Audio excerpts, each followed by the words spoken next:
Symbiosis International University. Hi. So I'm the guys. You are able to hear me clearly, right? Right, sir? Yeah, you can continue. Okay. Okay. So I'm a research scholar in Symbiosis International University, Pune, and currently I'm working on basically my research topic is the CRM, the emotion-centric CRM, which is a new paradigm which I have been working on a research for telecom industries, especially based in Pune and in Maharashtra. Basically, guys, you all know that CRM is a customer relationship manager, which takes care of the way in which we interact with the companies, whether it is telecom company or healthcare or anything. But right now, my research topic is narrowed to telecom. We know that as of now in this competitive market, we have pricing and network usage and network because of which we have the telecom companies who are facing a lot of pressure in terms of investment and in terms of return. On top of it, there are some limitations which is being faced by the companies because of the usage of CRM. If you see in my first box, I've listed out that what are the limitation of traditional CRM. The traditional CRM focuses too much on transactional data. You make a call, you get a response, then it goes into big data, and then they analyze the data, and then they try to find out that how did the customer feel. You get a feedback message, and then you say, I felt good, the interaction was bad, good, whatever. So basically, in entire thing, what happens? The problem is the lack of emotional gap, right? Which is the emotional intelligence.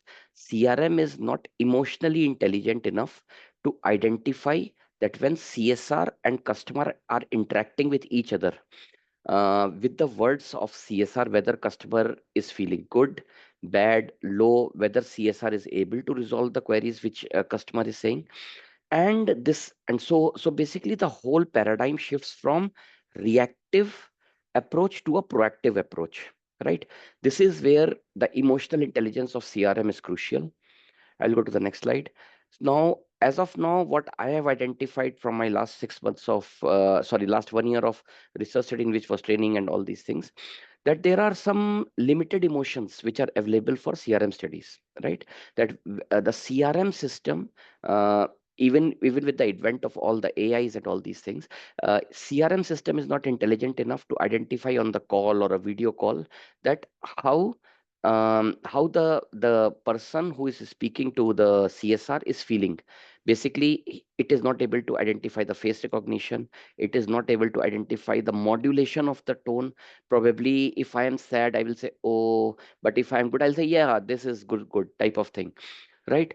And we don't have an integrated model. So there is no integration between emotional AI, effective computing, and CRM framework. So these three things are not integrated with each other. Then emotional data. So basically, whatever feedback we get, most of the companies, how they do, if suppose if somebody has rated from 1 to 10, somebody has rated 8, 7, and they have put the question, they try to fix the issue, what happens, right? But that is also only because as per my study, it says that if there are more than 21% type, more than 21% repetitive complaints, then only company looks into it and invests money into it to try to fix this issue, right?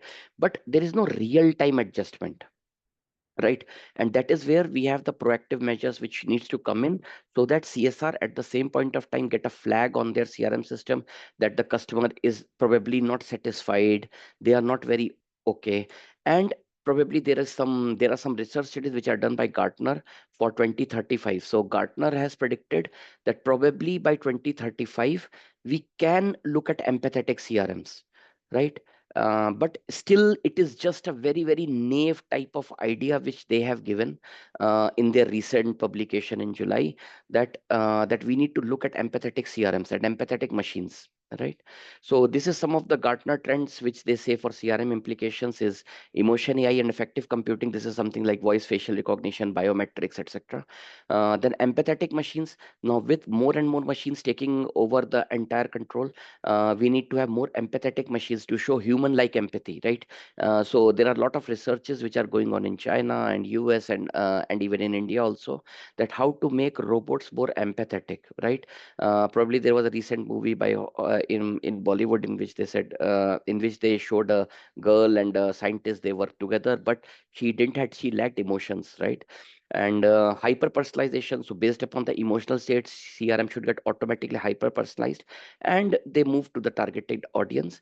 Then as of now, if you know about the CRM structure, it is more like client server with some layer of predictive analysis, etc. in it.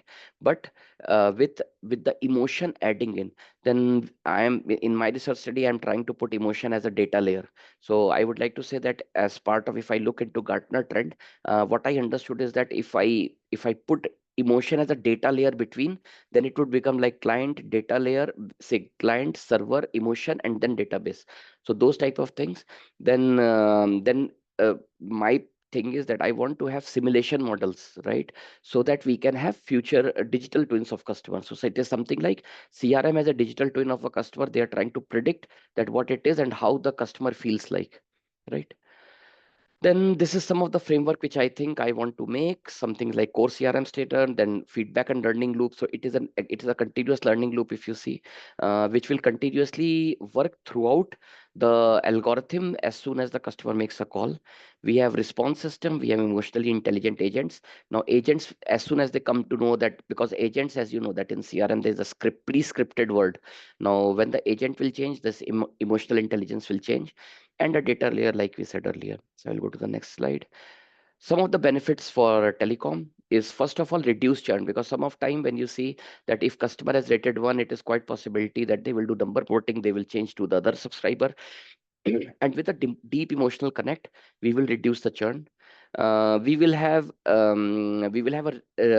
we will have a competitive agility, because if suppose Vodafone India does it and then Airtel India is not able to do it, like recently you see that Airtel has brought that spam identification, which is also type of emotional connect with the customer, right?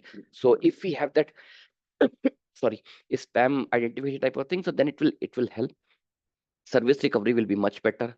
We will not have negative experiences, because these days people quickly go on social media and they start putting a lot of things, and then it becomes difficult to handle. And generally companies spend more than, so for each Twitter post, as an estimate, what I have read is that companies spend more than 110 rupees to basically neutralize that Twitter post, in case it's a negative. In case it's positive, then it is very good, but in case it is negative, then they spend more than 110 rupees per Twitter post. So those type of service recoveries we will have. Some of the implementation considerations which I think we can have are the data ethics and privacy, because AI should be transparent. It shouldn't be the case that AI does a wrong calculation and it starts making customer more unhappy, right? We need to have security measures so that the data doesn't get leaked on the internet, that how this customer is feeling. And then we have GDPR and CCPA, which are the basic requirements in case we are implementing in Europe and America. Then we need to have a stack integration. We need to have a data lake augmentation and an emotional data and real-time processing capabilities. So they need to have the sufficient hardware and all those things to have the real-time processing capabilities. And then API-driven systems and high volume interactions, because when this will happen, the volume of the interactions which will be there might increase, and that is where we need to have the capability to support all these things. What it would need is, it would need training of the front end staff, digital tool, change management, and AI ethics and data scientists. So these are some of the requirements which I think that will be needed as part of the talent and training. Limitations and future research, this is what I predict, probably I will be working on it, is like empirical validation. So I need to invest on pilot programs. I'm still looking for funding, that how it will happen. And customer trials, in which we will need to have the practical evaluate effectiveness, scalability, and all these things. Technical feasibility and adoption, how to implement it in regional capabilities, because the way Indian would speak is different from a way an American would speak, is different from a way an European would speak. So the AI tool needs to be capable enough to understand the differentiation. Cultural differences, we all know. Psychological impact of AI, because based upon the human interactions and the authenticity. So the customer shouldn't start feeling that they're talking to a chatbot, because that is where a lot of people still get offbeat. Then AI governance, because once AI will have all the data, the emotion feel, and the way the prediction is done, as we all know that AI can quickly learn based upon the lot of LLM and NLP models, and it might become difficult in the long run, that probably they will start driving the agent, not the agent will start driving the AI. So that is something we need to have some ethical governance around it. And this is something, this is just I put some conclusion that that we need to have a forward thinking strategy. We need to have the research gaps. We need to leverage on the emotion analytics. So and this is something which we need to align with Gartner 2035 generation predictions, because Gartner is more trying to predict on emotional value, because with more machines taking over. And we need system designers and all these people to help me in all this guiding. So this is something which I'm still researching, and I have read some of these are some of the references. I have read more than 130 references, but this I have tried to put only 50 references as of now, from various. So these are some aid, because some of the researches on emotion AI was done in 90s, but probably it was boiled down, and then later on it got momentum in 2020, when after COVID, when a lot of things started gearing up. So these are some of the things which I want to present.